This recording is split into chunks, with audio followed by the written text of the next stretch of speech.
What is up, fellow Yu-Gi-Oh fans? I am the one and only Glenguin. Welcome to the channel. Boys and girls, we just had a recent video of my Monarch deck profile with the extra deck. In spite of recent events, obviously, it's nice in the post-ban list in July 2019 to also have an updated profile without the extra deck, so like a normal standard Monarch deck profile that you boys and girls can use semi-competitively, and I use the term semi-competitively loosely because the deck has had a bump with Aether going to semi-limited. Obviously, we still haven't had Konami saying to each other around the boardroom, they don't say to each other, oh, let's bring Pantheism back, but they haven't done that just yet, so obviously we're staying with Pantheism at limited, unfortunately. So I thought I'd just bring an updated deck profile for the current meta for no extra deck.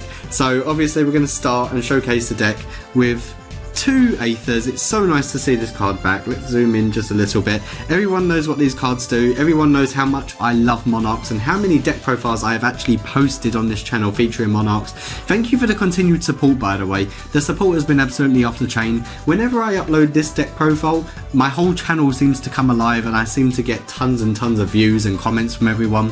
Whether it's love or hate or constructive criticism, it really doesn't matter because at the end of the day, you're still supporting the channel. But if you do enjoy this deck profile, before I continue, please smash that like button. Please consider hitting the subscribe button and becoming a Glen pal today, and please turn your notifications on so you'll never miss an upload of a deck profile or any other video that I do upload in the future. So without that being said, we're going to continue the deck profile with double Erebus the Underworld Monarch. If you haven't seen the other deck profiles, obviously I talk about recycling in this deck a hell of a lot. Erebus at 2 is a perfect ratio. We do play other bosses in the deck. The good thing about Erebus is he is non-targeting, so he shuffles a card from your opponent's side of the field, graveyard, or their hand back into the deck when you do send 2 Monarch spells and traps from the deck to the grave. Obviously, Prime Monarch is a prime target to send to graveyard when you're using his effect. Even Pantheism if you haven't seen it yet, because even if you do banish Pantheism, you still have the Edia play where you can target a banished card to add back to your hand. So always do remember that and take into account that Erebus can target any other monster with 2800 attack and 1000 defense in the graveyard. For example, Aether or any other card that you need to recycle back to your hand, and you just keep recycling from there. I've decided to put Caius Omega Monarch back into the deck. I am facing a lot of zombies lately. Zombies seem to have a reprise and they seem to have a rebirth, and they just keep coming back, so it's nice to actually hit a dark monster. If you do hit a dark monster with Caius when you target it and banish it, you do 1000 damage and you can target up to 2 cards instead because it was a dark monster. So Caius Omega Monarch is actually fantastic, especially when you're going up against the Thunder Dragon matchup. Again, Caius again shuts down their deck. Obviously, I love this card so much. This is a broken card. Thestalos the Mega Monarch is so good in this deck. Obviously, you get to look at your opponent's hand. You get to see what they're playing. Thestalos does bring a +1 in that factor. A +2 is if you're actually using his effects, like especially if you're facing Salamangreat, because they are fire, you get to have the extra additional effect where you inflict 1000 damage to your opponent after that when it is tribute summoned. And obviously also the other good thing is dealing a lot of damage, so it's really good for going in the game 3, especially when you're reducing your opponent's life point by burn damage. Then I'm playing Darkest Diablos, Lord of the Lair. See, I do read the comments. A lot of the people on my channel, especially Monarch players, do recommend that I play this card. You are absolutely correct. This card is fantastic, and I think the ratio of 1 is just more than enough. It's just an add-on card. You can Foolish Burial him if you don't want to do it to Erebus, and this card is a free special summon, especially when you tribute for a dark monster. I haven't changed anything in the sense of the Aether target, so when you do special summon off of Aether's effect, especially with the interruption play on your opponent's turn, you can use Karaz to pop your own cards to draw cards, or you can risk it and hopefully your opponent doesn't draw anything good on their turn. But like I said, Karaz is really good for drawing for your cards. Delg the Dark Monarch is okay in the sense of hopefully your opponent isn't playing a graveyard game. Mostly 90% of decks in the current format and meta are playing from the graveyard, so you could always take this card out and play something else. Best card in my deck, hands down, for locking out your opponent's monster effects. Yes, it locks your monster effects out, but you would have already used them by then. And obviously, Majesty's Fiend is fantastic to shut those kind of decks down. You play Domain of the True Monarchs, you have this card tributed, you play Monarchs Erupt, it is deck lockdown, providing they don't Kaiju you, which half the time, they're not going to Kaiju you. So please, try the card out. The reason why I don't play Vanity's Fiend is because it's not searchable off Return of the Monarchs. Yes, you can switch this card out and play 3 Vanities if you'd like to. It does stop all special summoning factors of the deck, but in this case I really do prefer Majesty's Fiend over Vanity's Fiend. So Edea, obviously, fantastic card. Normal summon or special summoned, you can special summon 1 monster from the deck. Kind of like this card, Eidos. It goes hand in hand together. They're like peanut butter and jelly, even though that is a disgusting mix. But however, Eidos banishes himself from the graveyard to special summon Edea from the graveyard. When Edea is special summoned from the graveyard, you do get to search out another Eidos. Or, if you would like to, 1 Mithra the Thunder Vassal, which is a free special summon if you have it in your hand anyway.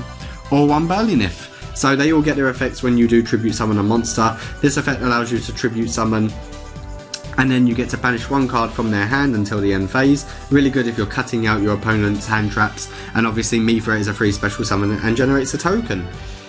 Other special summons, I am not changing this card for anything. This card is absolutely fantastic, and I love Link Slayer. It does help for back row removal, so just give me 1 sec to zoom out a little bit.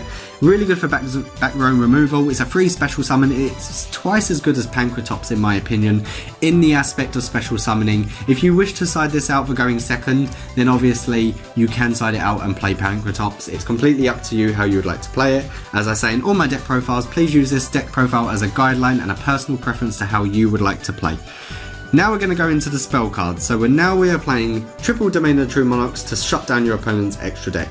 The reason why this deck is actually better than the extra deck Monarch deck profile that I did release recently in my latest video is actually because if you have Extravagance and an extra deck, this card is no good for you because you need to have no cards in your extra deck, and you need to be the only player that controls a tribute summon monster to shut out your opponent's extra deck. So that is the reason why this deck is twice as good as the Extravagance. That was just a test to see how good it was, and a lot of people have given me good feedback on it. So then we play triple Tenacity, nothing changes, searches out your Monarch spells and traps. We play double Monarch Stormforth. Obviously on your opponent's turn you want to just, well, not on your opponent's turn, unless you have Escalation out, you can always flip Escalation, chain Monarch Stormforth, and then in that chain you get to tribute out their monsters for your own. Then we play double Return of the Monarchs, excuse me. This card searches out your Majesty's Fiend, it searches out all your high level monsters that you need to bring to your hand, and then you can go off from there. 1 Monarch's March of the Monarchs to stop your opponent from tributing or being targeted by your tribute monsters. Sorry, I said that wrong. And then 1 Pantheism of the Monarchs for your Monarch plays. Best card in your deck, really. I always say Celestial Observatory is one of the best cards in the deck. A lot of people have been suggesting to hit my level 8 targets by discarding cards like Erebus with the trade-in. So you discard your level 8, draw 2 cards. I personally think that all your level 8s can be knocked down to level 6s by using Celestial Observatory and Domain of the True Monarchs, placing your level 6s, that brick, in your hand into the bottom of your deck to draw 2. That's personally what I would preferably play. If you would like to play trade-in and side this card out, then please go for it. That is my draw power. Extenders of the deck, we're playing 1 Reinforcement of the Army, 1 for 1 obviously because it is limited also, 1 Foolish Burial Goods to send the Prime Monarch, 1 Foolish Burial obviously for Erebus or Darkest Diablos. I do recommend that if he is not in your hand already. So that is the rest of my spell cards and the extenders from my deck. And then last but not least for the deck, it is a very tight deck, so we are playing 2 Erupt. I know I couldn't fit a 3rd Erupt in, I really didn't see the need to play it, just because I can recycle the cards in my deck. I will find it and I will see it if I need to, especially off of Tenacity. You're technically playing 5 to 6 different Monarchs Erupt in the deck if you think about it with the extension. 2 Prime Monarch, again you brick with this card heavily, so it's really nice to always set or send to the graveyard if you need it for the free special summon. And last but not least in the deck we are playing 1 Escalation of the Monarchs. I really do need to bump this card up to 2 or maybe perhaps 3 in the near future, but at the moment where the deck is so tight and so compact, I really don't see the need to take anything out unless it's Link Slayer or something, but it's nice to have the 3 special summons to tribute out those monsters and keep the other monsters on the field, especially when you are tributing for a tribute summon monster with most of your Monarch effects.